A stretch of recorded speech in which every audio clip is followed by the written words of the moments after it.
warahmatullahi wabarakatuh. Yang terhormat Bapak Ibu dosen penilai uji kinerja.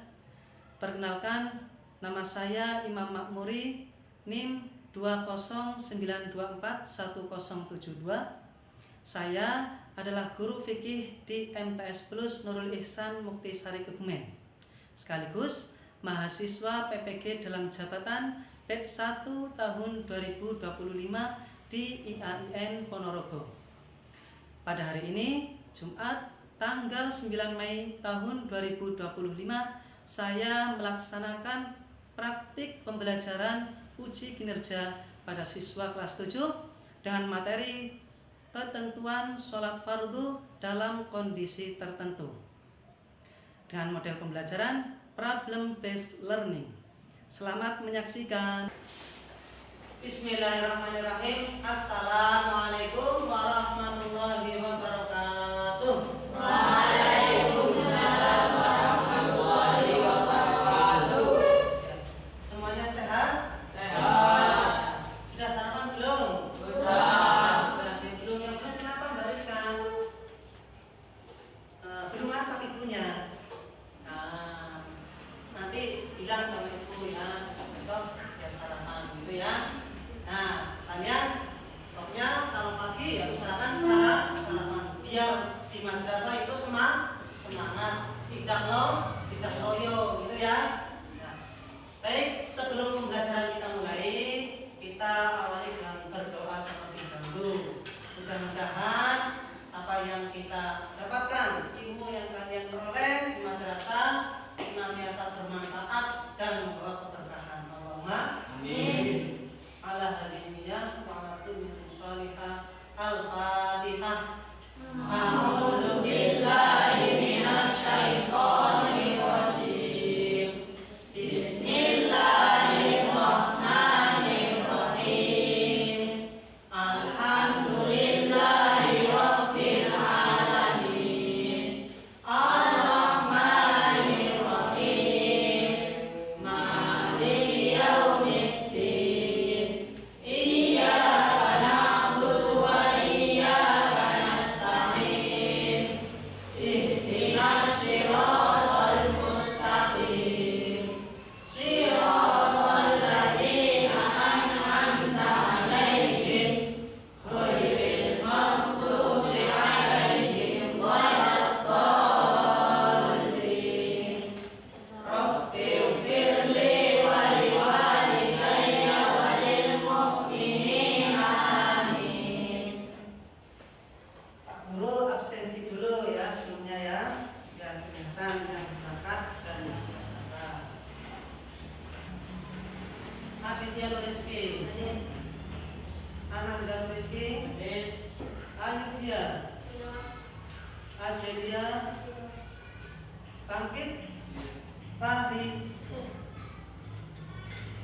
Habibi.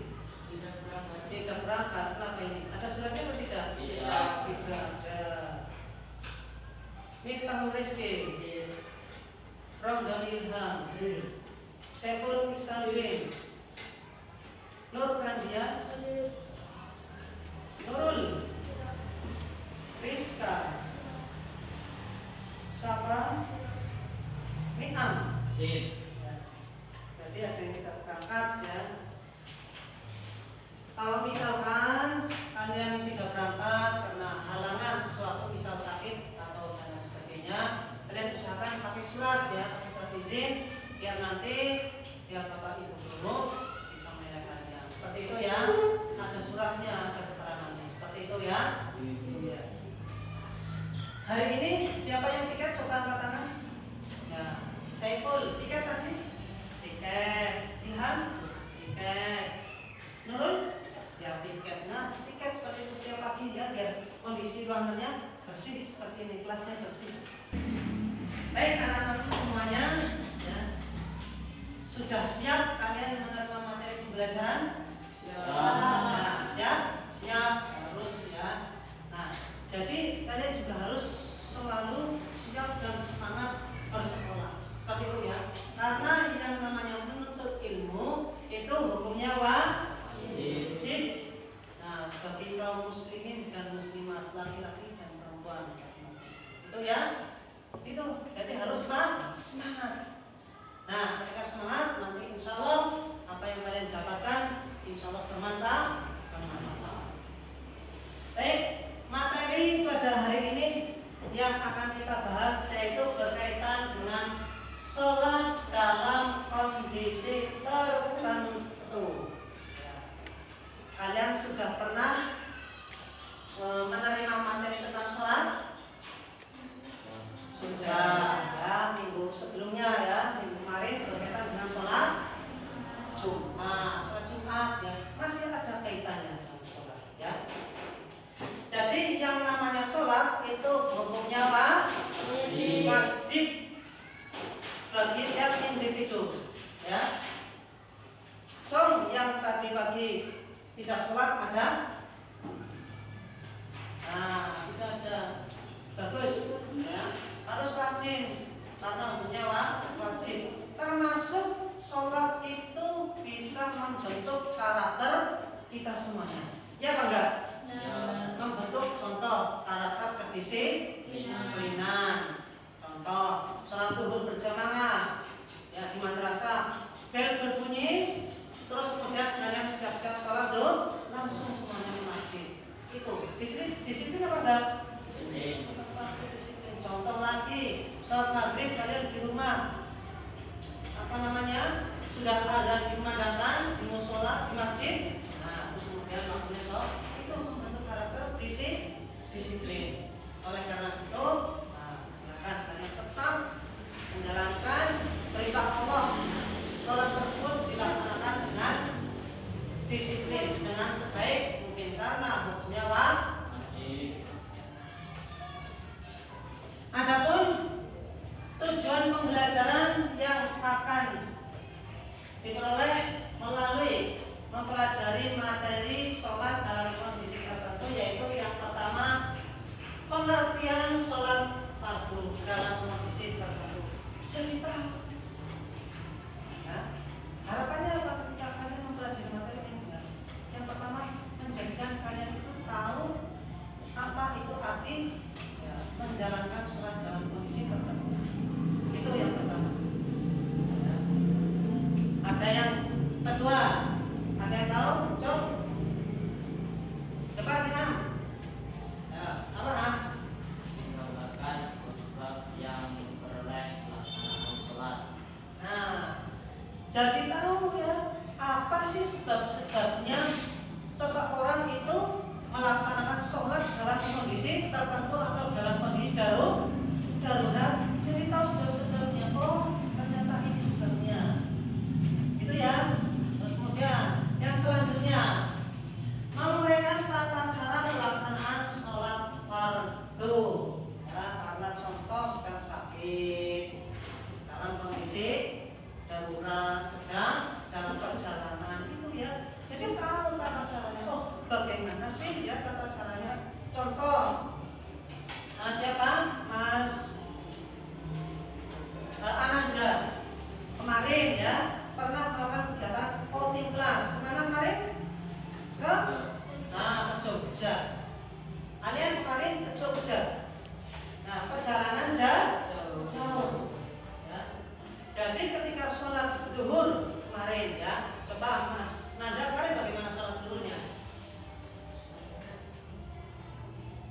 Nah, di jamak itu kemarin ya. Ini kan posisi-posisi yang tidak wajar, ya Pak kan?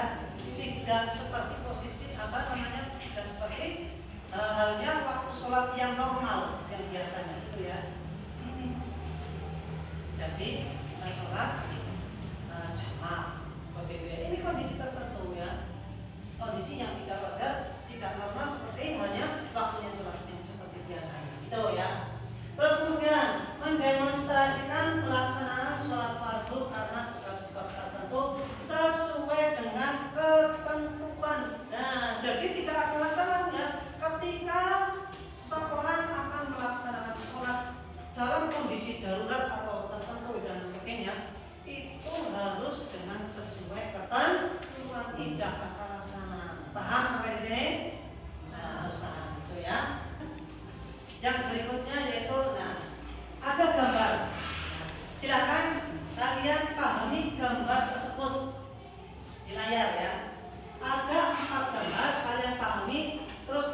kalian cermati. Ya. Saya kasih waktu 1 menit.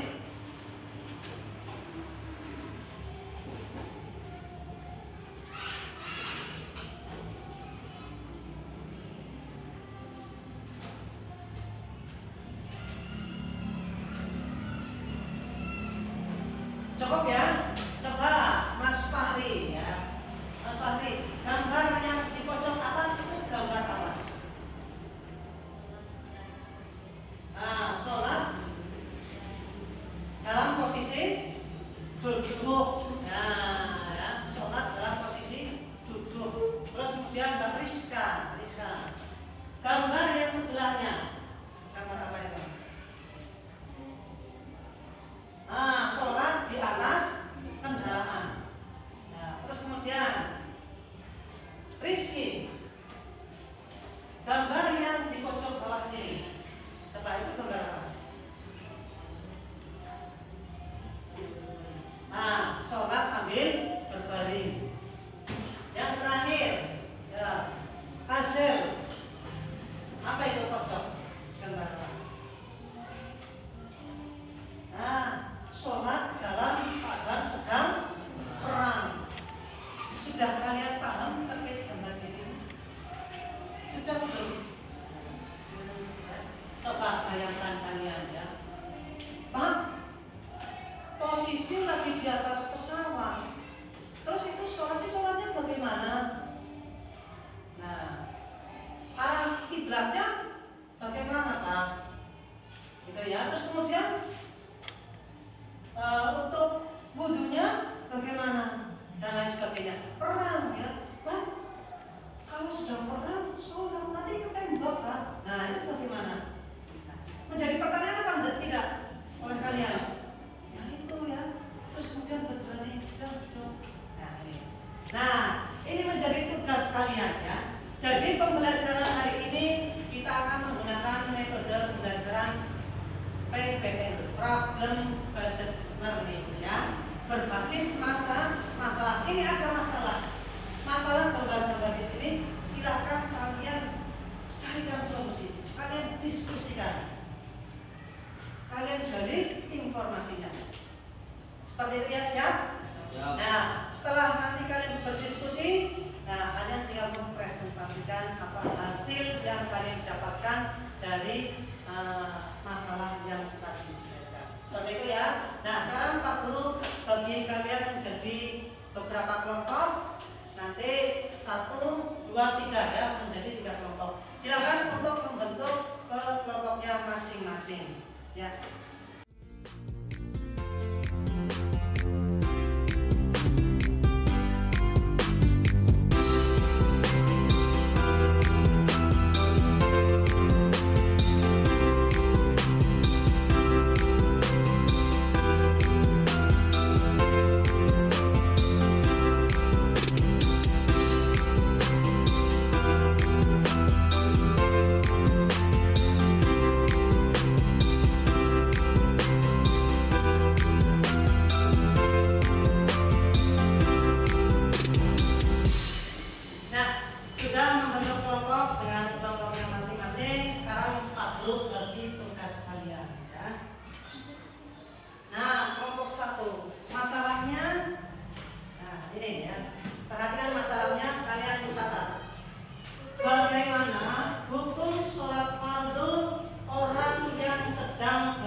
Di atas pesawat atau di atas kendaraan. Silakan dicatat ya. Itu masalah kelompok 1. Kelompok 2 ya. Carikan solusi, carikan materinya berkaitan dengan masalahnya. Bagaimana hukum sholat dalam keadaan sakit ya. Contoh ada orang sakit ya, dan tidak kuat untuk berdiri, tidak kuat untuk jalan. Dikhawatirkan bisa jatuh, pusing dan lain sebagainya. Itu bagaimana? Paham ya? Nah, sekarang kelompok 3. Kelompok 3 masalahnya itu berkaitan apa sih pengertian dari sholat khauf dan bagaimana ketentuannya. Silakan dicatat.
dari kelompok 1, kelompoknya Mbak Pias dan kawan-kawan, terkait dengan sholat di atas kendaraan. Yuk silakan Mbak Pias, kita beri apresiasi dulu untuk kelompok 1.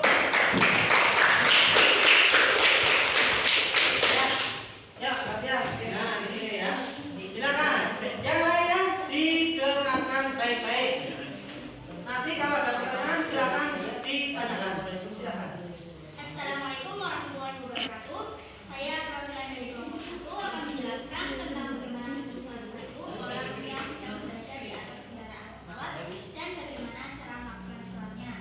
Nah, hukum sholat itu wajib, jadi kita harus melaksanakan sholat walaupun dalam keadaan sakit, di atas kendaraan maupun dalam keadaan tenang.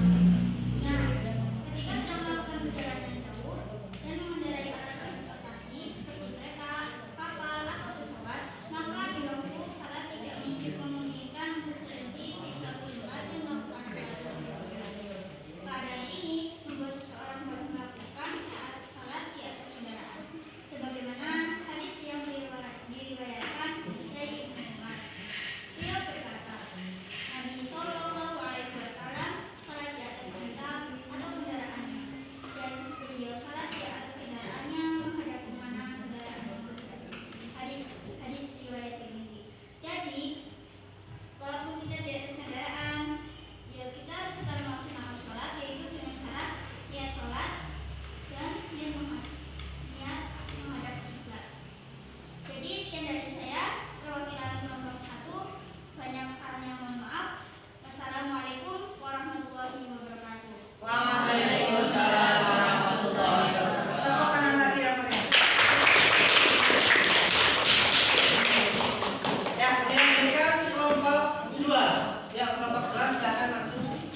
Berkaitan dengan apa tadi masalahnya? Bagaimana hukum sholat? Oh, lewat sini.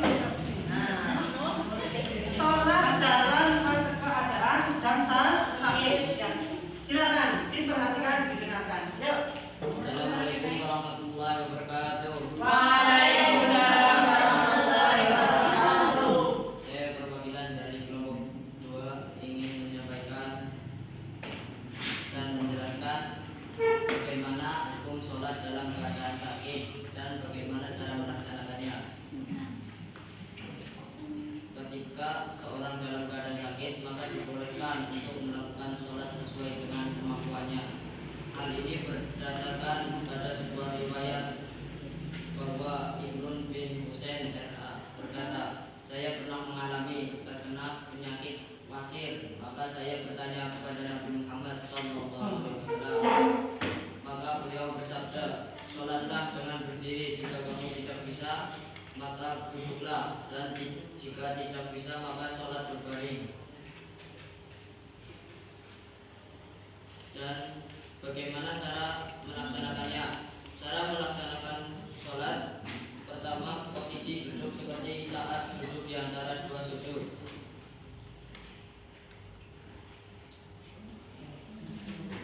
Dan niat sembari takbiratul ihram, lalu posisi kedua tangan bersedekap, membaca doa iftitah, dilanjutkan surat Al-Fatihah dan surat-surat pendek.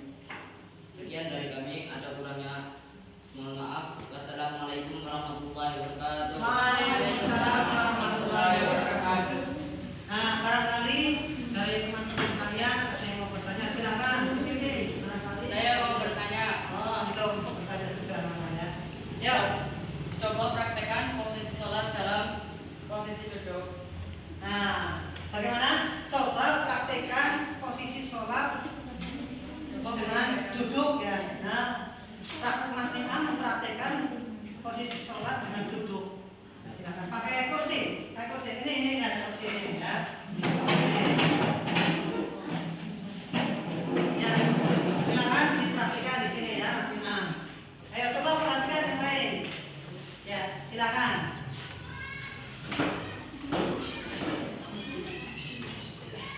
Serius ya, serius.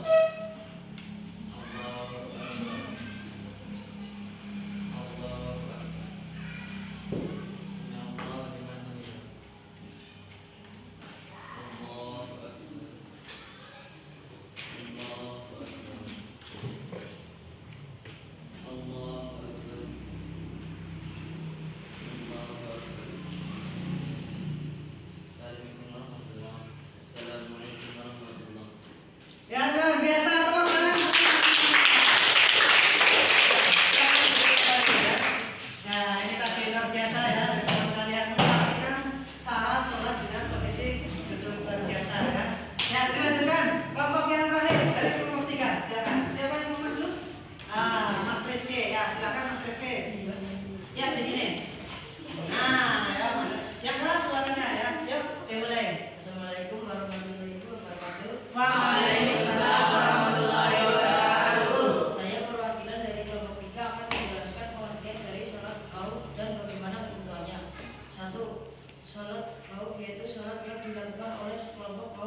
jadi rasa takut. Biasanya dilakukan pada saat perang apabila berhadapan antara pasukan muslim dengan pasukan musuh. Maka mubah umumnya melakukan salat khauf karena dikhawatirkan ada serangan dari musuh saat salat berlangsung. Ketentuannya adalah syarat diperbolehkannya salat khauf yaitu apabila musuh termasuk kalangan yang halal diperangi dan apabila dikhawatirkan serangan mereka terhadap kaum muslim terjadi saat salat. Terima kasih dari saya. Wassalamualaikum warahmatullahi wabarakatuh. Waalaikumsalam warahmatullahi wabarakatuh.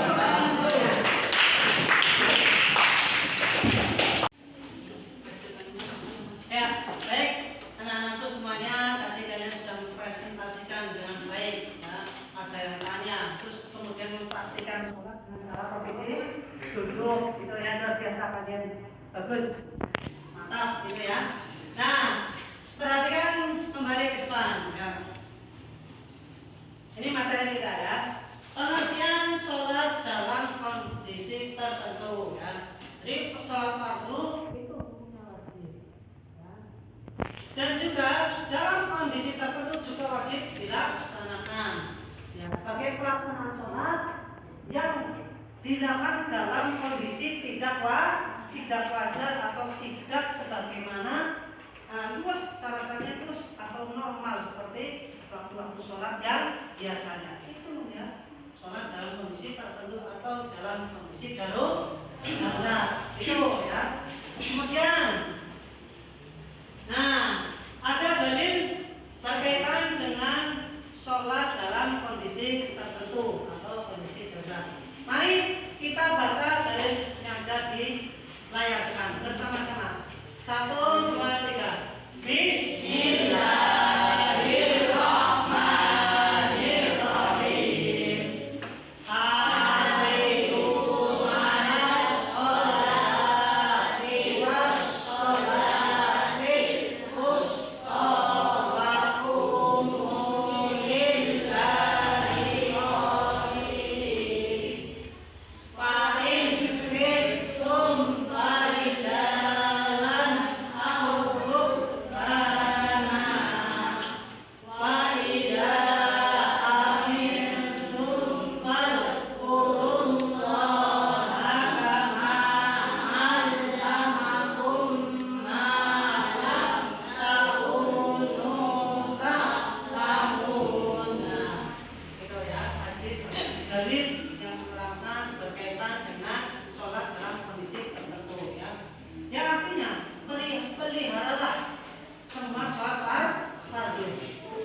Berdirilah karena Allah Ta'ala, atau dalam kurung ya artinya itu sholat dengan dan khusyuk. Jika kamu berada dalam keadaan takut, kemudian ya, sholatlah dengan berjalan kaki atau kendaraan. Lalu apabila kamu aman, ingatlah Allah, sholat. Sebagaimana Dia atau Allah telah mengajarkan kepadamu apa yang tidak kamu ketahui. Ini dalil berkaitan dengan sholat dalam kondisi. Kemudian yang selanjutnya sholat khauf. Tadi punya siapa? Namanya? Sholat khauf.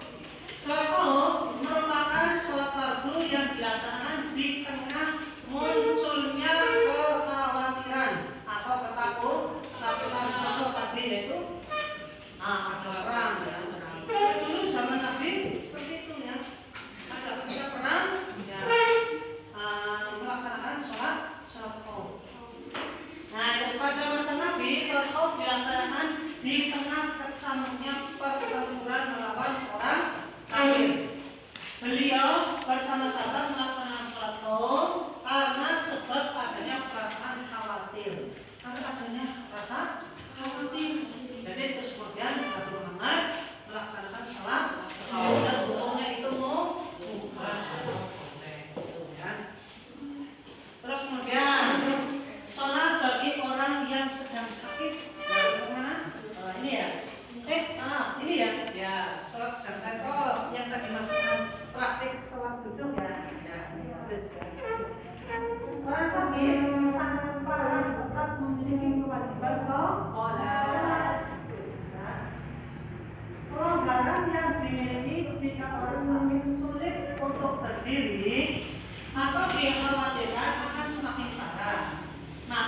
dapat dilakukan sesuai kemampuan.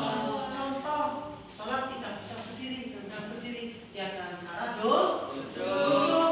Duduk tidak bisa dilakukan dengan cara berbaring, seperti itu ya. Paham? Nah, lanjut. Kemudian sholat di atas kendaraan ini ya, contoh 1. Ketika sedang melakukan perjalanan jauh dan mengendarai alat transportasi seperti kapal, kereta, pesawat, ya, maka dilakukan sholat tidak memungkinkan untuk berhenti di suatu tempat. Ya enggak? Contoh pesawat lagi mabur ya, lagi terbang. Tiba waktu sholat zuhur, apa ya terus kemudian cari tempat untuk sholat mendarat tidak ya. Begitu juga dengan kereta. Kereta itu kan kalau berhenti cuma di stasiun ya. Contoh belum sampai stasiun masuk waktu sholat asar terus berhenti. Bagaimana? Nanti malah bisa terjadi kecelakaan. Kecelakaan apa enggak? Iya bahaya gitu ya. Nah maka dan keadaan ini membuat seorang boleh melakukan sholat di atas kendaraan. Caranya bagaimana? Tadi itu sudah disampaikan oleh Mbak Tias. Ya, tetap wajib sholat, niat sholat. Ya, contoh sholat maghrib ya, menghadap arah kiblat Allah. Itu ya. Sampai di sini ada yang mau ditanyakan? Silakan. Jangan acungkan tangan. Ya. Pak, saya mau bertanya. Ketika ada seseorang sedang mendaki gunung, bagaimana cara melakukan sholatnya? Nah, ini pertanyaan yang bagus. Tepuk tangan dulu. Ya coba, barangkali ada dari teman kalian, teman Anda ya, yang ingin menjawab dari pertanyaan Mas Nanda. Bagaimana ketika seorang sedang mendaki gunung? Nah, itu kan tetap wajib melaksanakan sholat, ya Pak enggak? Itu bagaimana sholatnya? Ada yang bisa menjawab dari pertanyaan Mas Nanda? Jauh? Nah, ya, perhatikan. Jadi, ketika seorang sedang mendaki gunung, yang namanya sholat itu wajib dimanapun kalian berada. Tetap wajib melaksanakan sholat. Contoh sedang mendaki gunung, ya. Itu cara melaksanakan sholatnya ya tetap seperti sholat biasa. Cuma ya yang membedakan itu ketika wudhunya, ya Pak enggak? Kalau sudah mendaki gunung, di pucuk gunung itu ada air apa enggak? Tidak. Ya mungkin ada tapi susah dicari. Ya Pak enggak? Ya. Nah, bagaimana caranya itu ketika wudhu? Nah, tayamum dulu wudhunya ya, karena susah untuk mencari air. Nah setelah tayamum, ya kemudian, tayamum kemarin sudah ya materinya ya. Nah sudah dibahas sebelum pertemuan sebelumnya ya. Nah tayamum, setelah tayamum, kalian cari tempat yang kondisinya atau posisinya bersih, terus kemudian aman, gitu ya. Nah setelah ditemukan tempatnya bersih, aman, kalian sholat. Niat sama seperti yang tadi ya. Kelompok yang sholat di atas kendaraan ya. Niat takbiratul ihram, terus kemudian baca Fatihah dan lain sebagainya.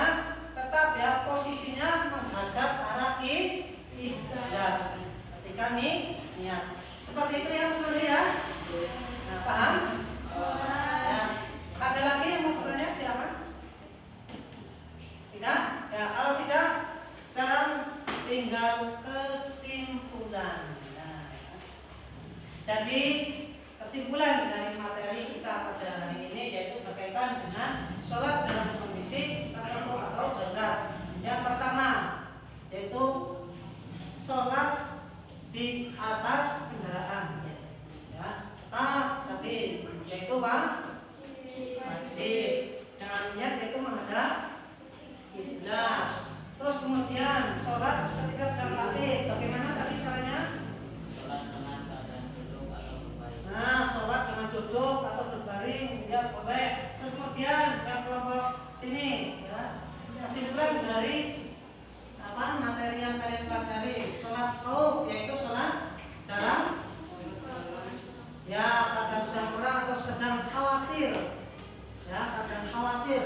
takut dan sebagainya gitu ya. Nah, itu kesimpulan dari pembelajaran kita hari ini ya. Nah, selanjutnya ada tugas untuk kalian kerjakan ya.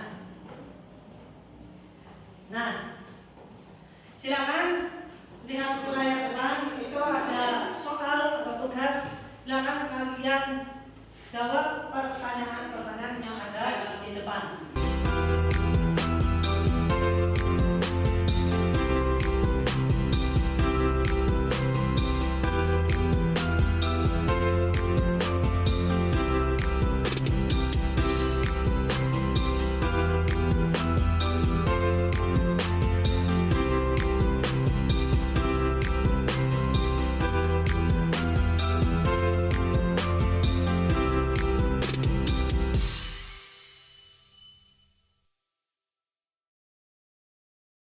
Ya, kalau sudah silakan dikumpulkan hasil pekerjaan kalian ke depan.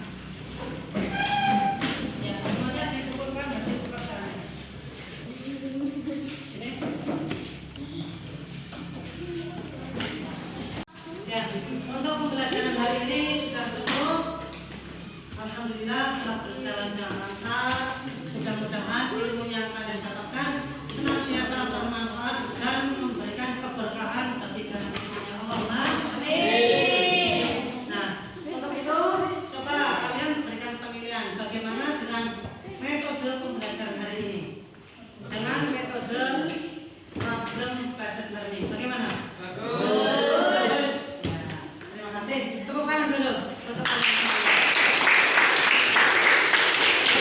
Kalian luar biasa, tetap semangat ya.